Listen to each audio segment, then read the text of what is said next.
Hi guys! Today I'm back with another video. So as you know, it is now back to school season, although it doesn't feel like it. It doesn't even feel like we had our summer vacation. But because it is the back to school season, I wanted to do maybe a series of videos that talks about back to school. If I do not procrastinate making videos, I would like to make a series of videos talking about maybe productivity apps, studying, whatever. And how this idea started was that this company called Wondershare approached me, which they sponsored this video today, and asked me to review their app called PDFelement, which is an all-in-one PDF application. So there came this idea because it really is a really convenient and all-in-one application that I think will be useful to college students and high school students, maybe even middle school. But that part of my life is long past me, so I do not remember what you needed to do. If you have anything about school in general that you want me to make a video on, you can also comment below and I will try to think of that. And also for your information, I am from Hong Kong and I received all of my education from Hong Kong. So if you're curious about the education system in Hong Kong, you can ask me and I can make a video on that. Maybe it's kind of interesting. I don't know if you're going to be interested in that, but whatever. So let's get into the review. So they have a laptop version and a phone version, but the version that I like to use the most is the iPad version. And you'll see why in a second, because it makes it easier.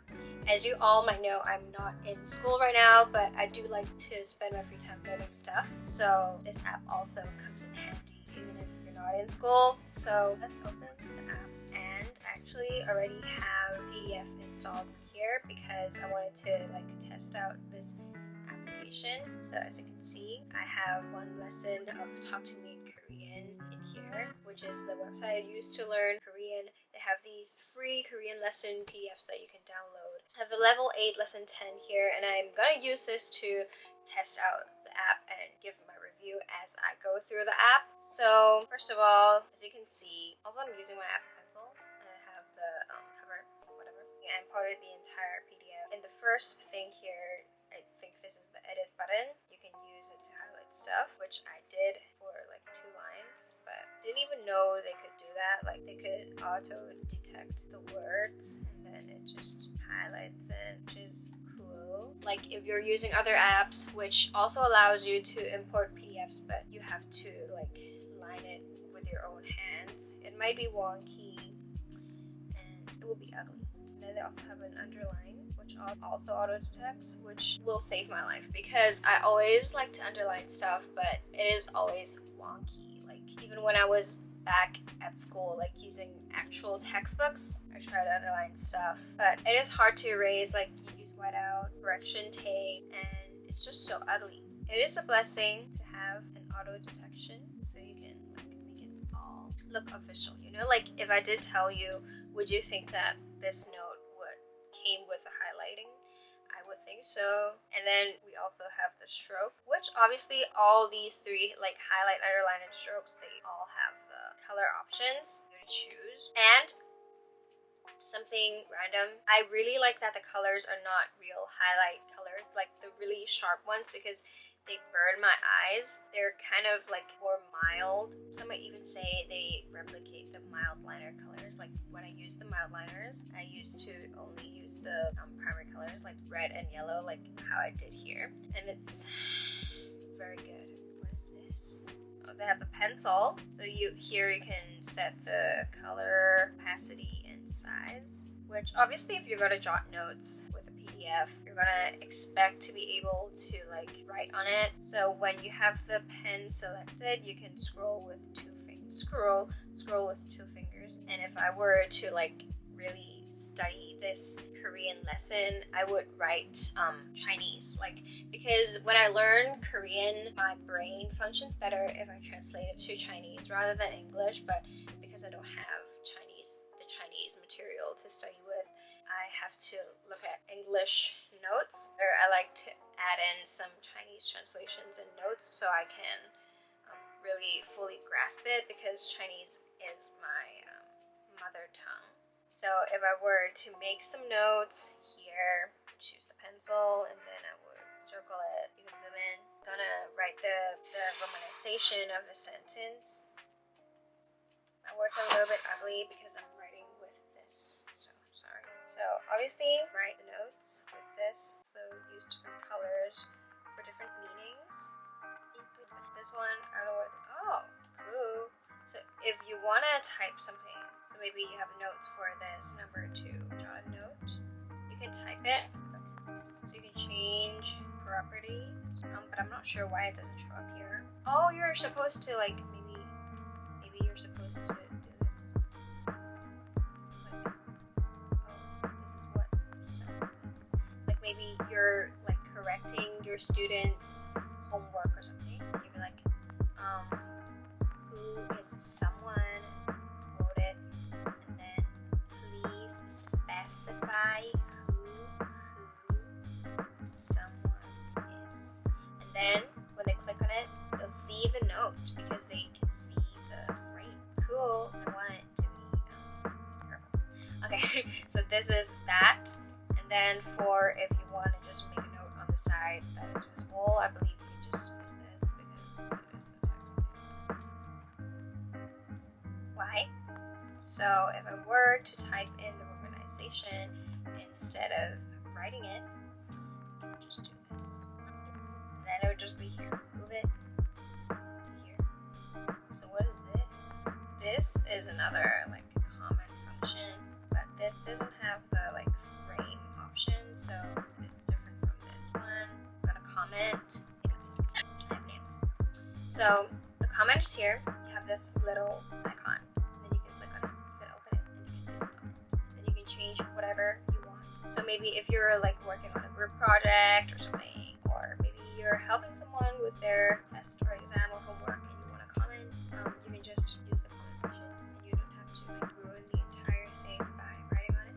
But personally, I prefer writing because they have these stamps, which if you're using this for like documents, contracts, you can have this like maybe signed here or whatever. But they also have a lot of like different other stamps that are not only for work, like maybe ticks, crosses, approved, could be for homework, comment. These timed stamps are pretty fun.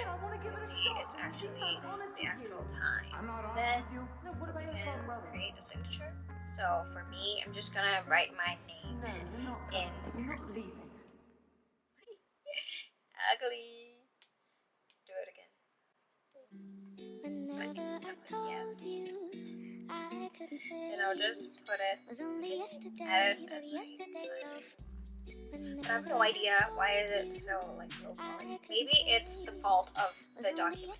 Maybe the document, this current that I imported is low quality. So the next thing is that you can do is like text editing mode. As you can see with the frames and dotted lines, they detected all the words, and then you can actually change the words. So I'm not going to change the notes obviously, but when I like want to do notes, I want to delete any of the parts that I don't think are necessary, or if they're repeating themselves, I just want to reduce it to the essence of the notes. So I want to delete anything that is not productive, or I want to add something that I think is productive. So if you want to add notes to here, just add your notes to here. Personally, I prefer to add my notes by writing because I want to like distinguish between my own notes and the official one. But this is an option. You can also like just delete the entire section. So the next thing is that you can see it in this 4-page thing, which you can see the abomination that I created. So in here, you can rearrange the pages. You can just see at a glance all the pages you have, which is a useful tool. Like back in the days when I used to study with my like real actual traditional notebook, textbooks. One of my biggest troubles was that I could never see my notes at a glance because I studied history, so it is very important for me to have an overall like timeline of what's happening. But in order to see that, I have to flip pages or to have an entirely new page dedicated to the timeline, which is not productive because if I want to see into a particular event, I would have to go into that. So if you can have the notes just put out here and you can clearly see, oh, page 1 is for World War I, page 2 is for World War II, and you can just see one. Very like upset that I didn't get to have this app when I was a student, but grateful nonetheless that I can now study Korean with this, so I can like see the correlations between different grammar.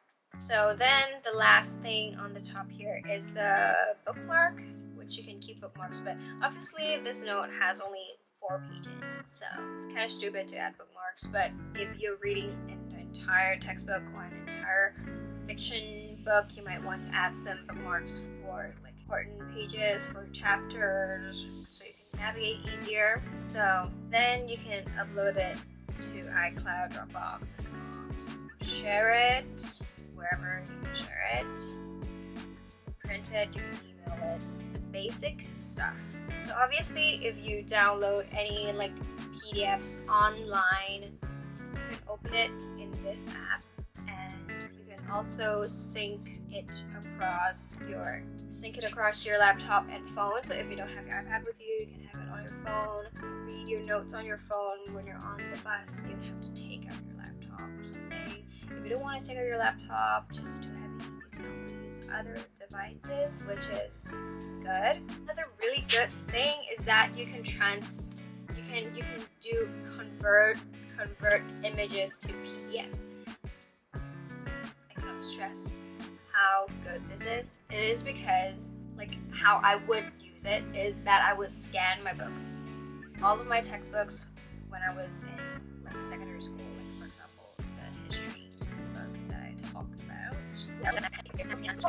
I just don't understand why this is so low quality. My signature, I drew it so prettily. The one feature that I really like is the image conversion, and that you can literally change the notes. And if you're from Hong Kong, you have these teachers who are forced to teach in English and their grammar are all wrong. So if you want to change their grammar in your worksheets, you can just do that. If you're from my school, you will know that I suffered through the bad English of the teachers. So I would rate this app an 8 out of 10 because of the low pixelation, low amounts of pixels, but overall it is a very nice app, and I can see myself using it daily for school because it is so. And now that I tried using it for like Korean notes, I might actually use it.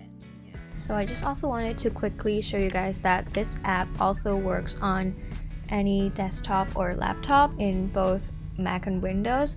The layout is a little bit different from the iPad obviously, but it has all of the features you will need. So here are the functions from the iPad that are on top from the markup thing. You can still highlight from here. So you can press the tool and then just highlight whatever you would like to highlight. So other features include adding images, adding links, adding forms, like adding checkboxes, drop down, list boxes, buttons, etc. So I just quickly wanted to show you guys that it does work on the laptop, because if you're working most of the time from emails or lectures, whatever, you're likely going to be working on the laptop. So just letting you guys know that it also works on desktop. So if you guys are interested in downloading this app for the new school year or for your work, you can download it. I have the link in the description. So thank you for watching my first sponsored video. This was a very exciting experience for me, and thank you for your support, and thank you for watching this video. And if you have any video suggestions or requests, feel free to comment down below, and I will try to do stuff that I can do. I will try, and I will try to come back with more videos more often.